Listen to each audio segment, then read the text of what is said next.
امام جعفر صادق رضی اللہ تعالی عنہ یہ بیٹے ہیں امام محمد باقر،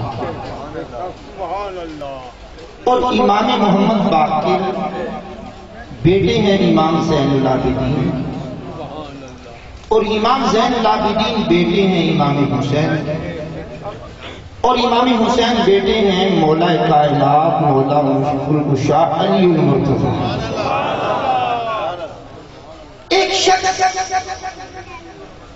امام باقر کے بیٹے امام جعفر صادق کے پاس آیا، آ کر کہنے لگا آپ ابو بکر کے بارے میں کیا کہتے ہیں؟ اونچی آواز میں بولیں گے آپ ابو بکر کے بارے میں کیا کہتے ہیں؟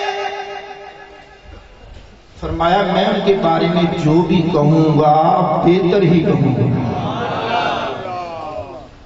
آج امام جعفر صادق نے جو کہنا شروع کیا سنیے، کہا میں نے اپنے والد محترم امام محمد باقر کو فرماتے سنا، وہ فرمایا کرتے میں نے اپنے والد بزرگوار امام زین العابدین کو فرماتے سنا، امام زین العابدین فرمایا کرتے میں نے اپنے باپ امام حسین کو فرماتے سنا، امام حسین فرماتے ہیں میں نے اپنے باپ مولا مشکل کشا علی پاک کو فرماتے سنا ہے۔ علی پاک فرماتے میں نے یہ اپنے کانوں سے نبی پاک صلی اللہ علیہ وسلم کو فرماتے سنا۔ کیا سنا؟ توجہ طلب جو میں پڑھ رہا ہوں، کہا کہ حضور نے فرمایا انبیاء کے بعد کوئی شخص ایسا نہیں کہ اس پر سورج طلوع ہوا ہو اور سورج غروب ہوا ہو اور وہ میرے صدیق سے بہتر ہو۔ کہا انبیاء کے بعد سب سے بہتر افضل اعلیٰ ابو بکر صدیق عتیق ہیں۔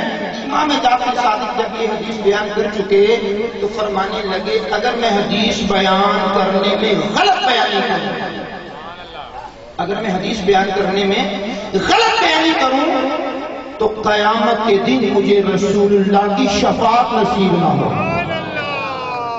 کہا میں حضرت ابو بکر صدیق کے فضائل کیسے بیان کروں؟ میں تو خود قیامت کے دن ان کی شفاعت کا طلبگار ہوں۔